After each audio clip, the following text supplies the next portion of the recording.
Hi, I'm Michael. And I'm Ross, We're dementia researchers. and we also love old cars. In this series, we're going to interview some of the brightest minds in the dementia field. And we're obviously going to do that in old cars. Let's go for a ride.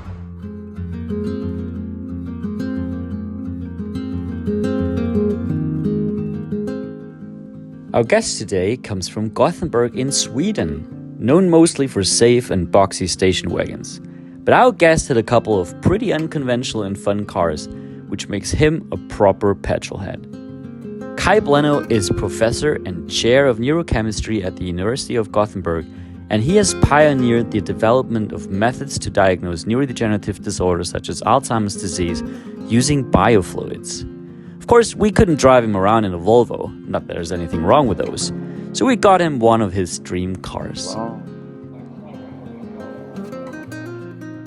Look! What a nice car! This is really great. So this is your ride? Yeah, hello, hello. to see you. Good to see you too. Hello, Ron. Good. So what do you say? It's so beautiful. I mean, I love cars, and I love beautiful cars, especially like sports cars. So this is fantastic. Great color also, and spins like a cat.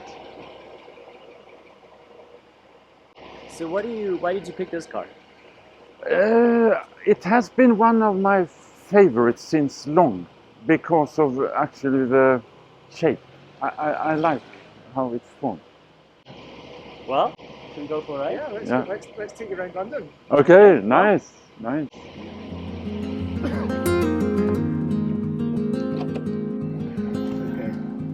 Let's go. So when you were a junior doctor in the west coast of Sweden, Yes. what were you driving to work? Oh, when I had a Volvo, Really? Which one? 245. Oh, that's a classic Swedish car. It is. It's the classic shape. It was the car that you could afford, and that was easy to repair if it broke down. So. So then when you started making a career, what cars came on? We know you're a little bit of a petrolhead at least, right? Yeah, I mean, we can start when I was 18. I got my license. Then I bought a BMW 2002 Tii. If you know. Wow. That is a really nice car. That was at that time. It was a really great car. Still, but So this came after the Volvo. no, this was long before. Because then I think I worked during the summer, so I could buy that one, and maybe with some help from my parents. They helped you buy a sports car. Those are great parents, actually.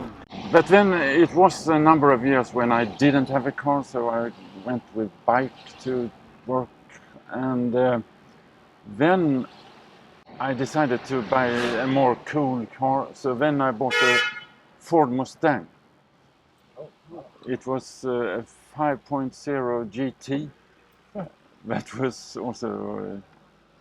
So let me just say, for Sweden, that is a very unusual car. It is. In Sweden, you're supposed to not stick out, and that must have been even worse No. back in the day. So, And then. what was the reaction? What did people say when they saw you coming up? My children did like this. No, they liked it. But the first thing I did was to change the exhaustion. That's the The exhaust, was it too loud? exhaust. No, it was too soft. Then I bought the Audi V8. This is a proper petrolhead garage here. This is a really good car That career. was also a really good car. You could go out in the winter when it was 30 centimeters snow before they had done anything on the streets. Just drive ahead. It crossed everything. Quattro. No.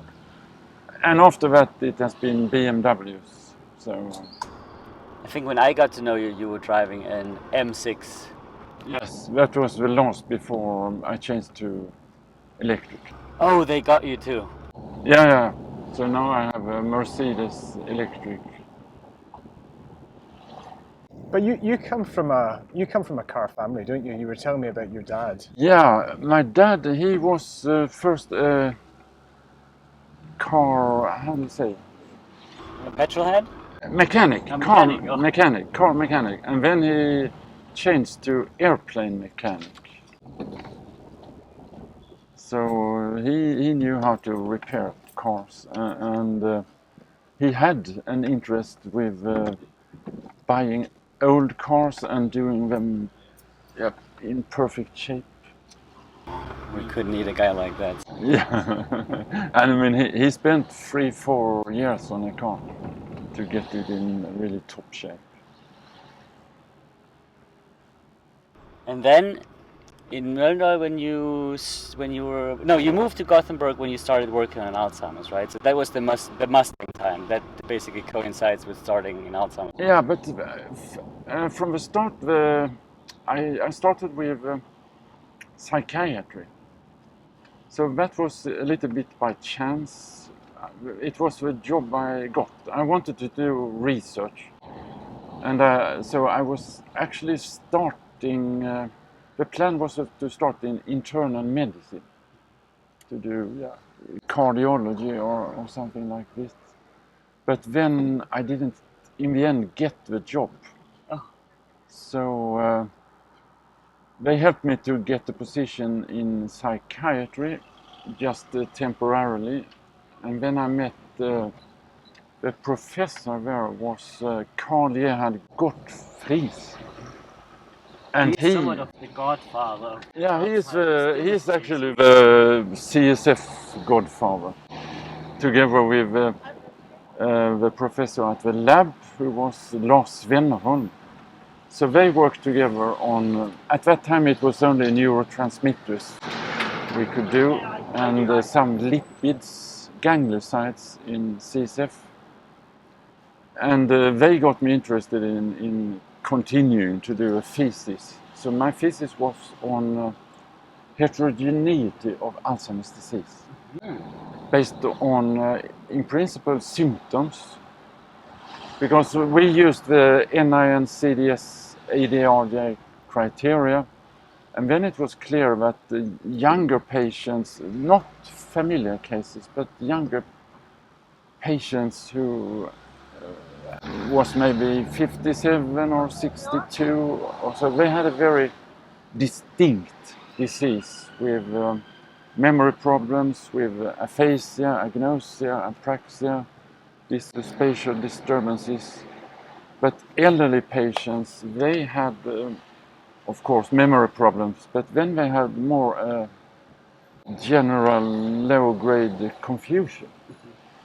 And some, of course, aphasia, apraxia, and so forth. So we started to work on the first assay was for tau and phospho-tau. So I mean, they had the antibodies, and so it was all of these antibodies: BT for bovine tau, HT for human tau, and AT for Alzheimer tau. So AT270, for example, that's Alzheimer tau antibody 270. So we started to work on these, and it didn't take long until we had two ELISAs working, one for total tau, one for phospho-tau. And I wrote up a paper. We had a cohort with AD, controls, healthy people, FTD, Lewy body, you name it. So all kind of different dementia disorders. Yeah, and it looked very good. So after some discussion, I sent the paper to Annals of Neurology. And that was in 1994. And then they had the manuscript for 3-4 months. And finally, I got back the reviews. I thought it was not a review, it was only an editorial decision to reject. And the reason was that this will never be clinically relevant. This is amazing. Yeah. Thinking about what happened. Yeah. So how long did it take from there to actually ending up in the clinic? I mean, from there it took less than a year. But I mean, based on the time that passed, then we decided to send it to a very low impact journal instead, and got it in there.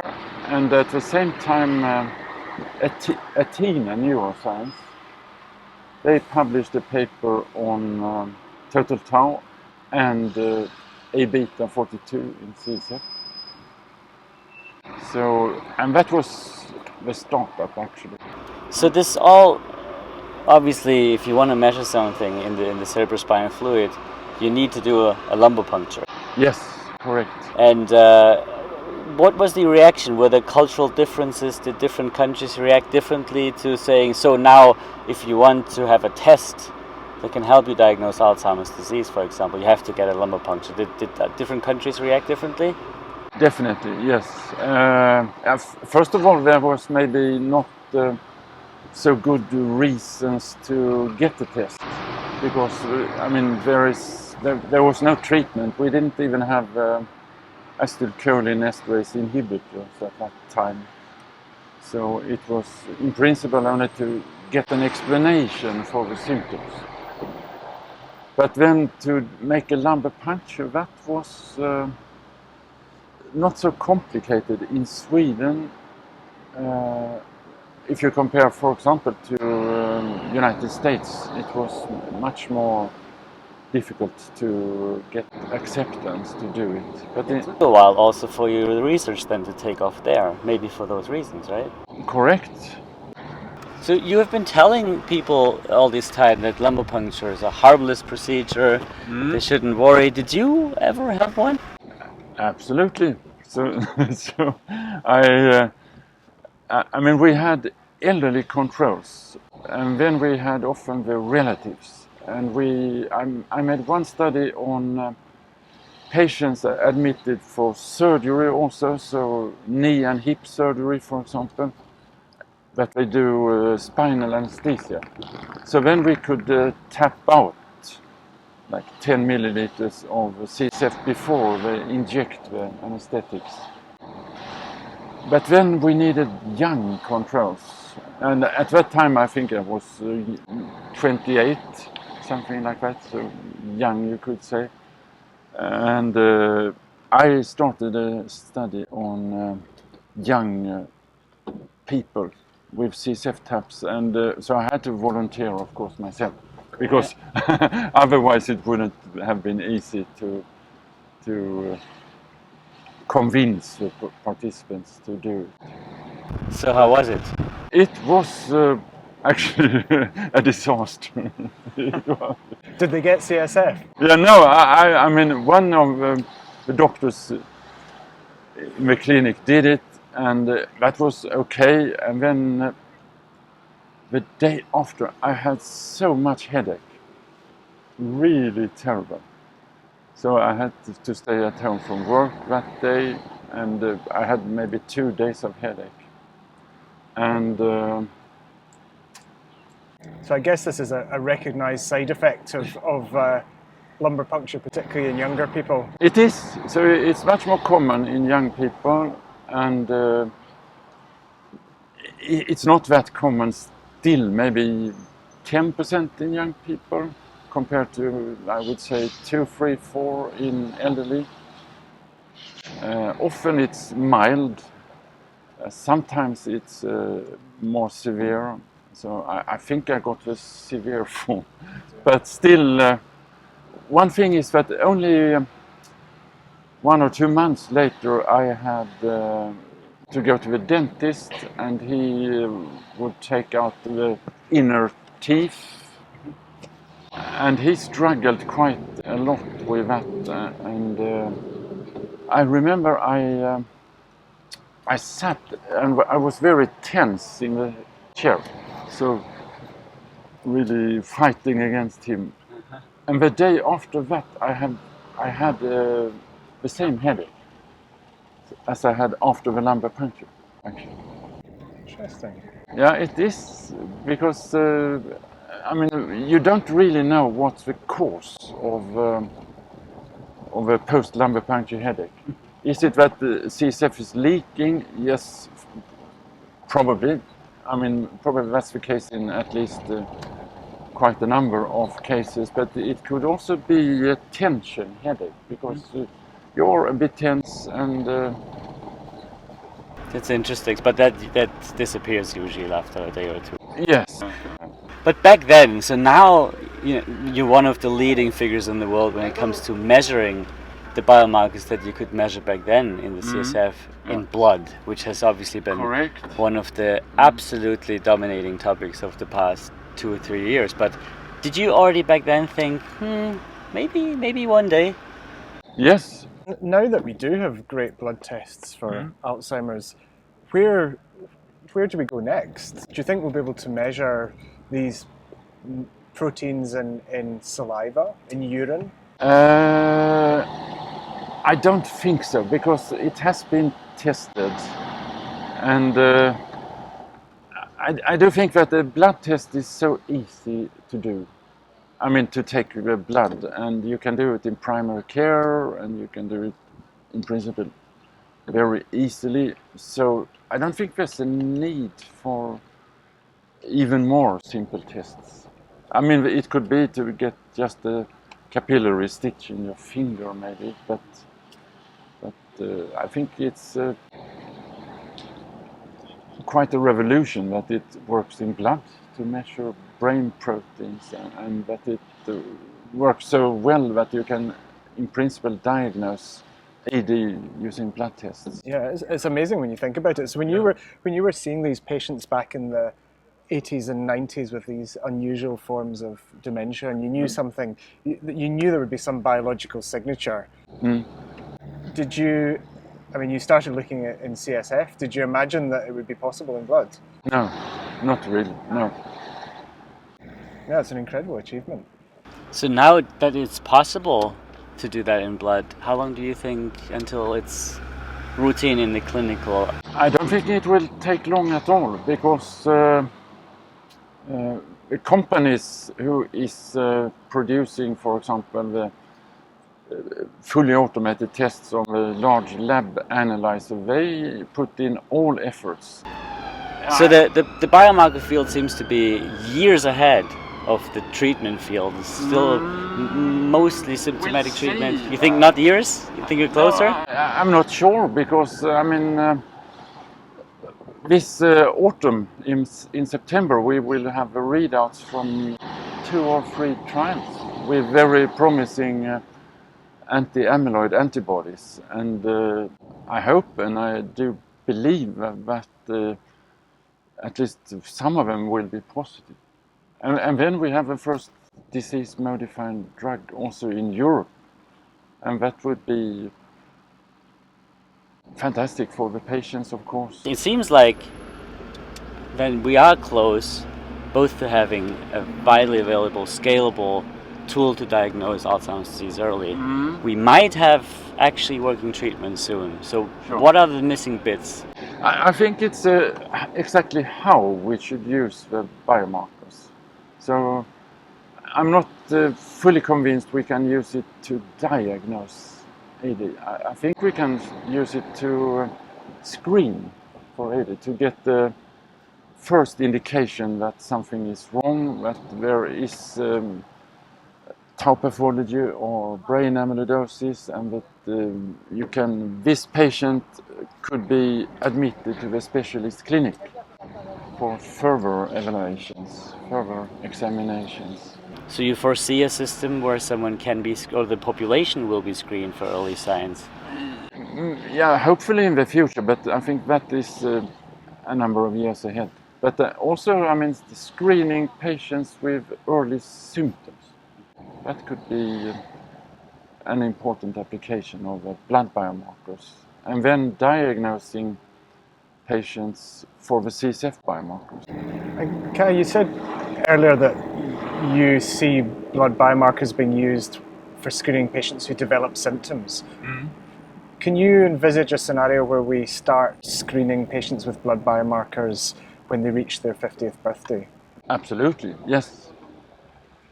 But I think then we need to also, before that, have real confidence in the treatments. Yeah. But the longer you treat, the earlier you treat, the better effect you have of the anti-amyloid antibodies.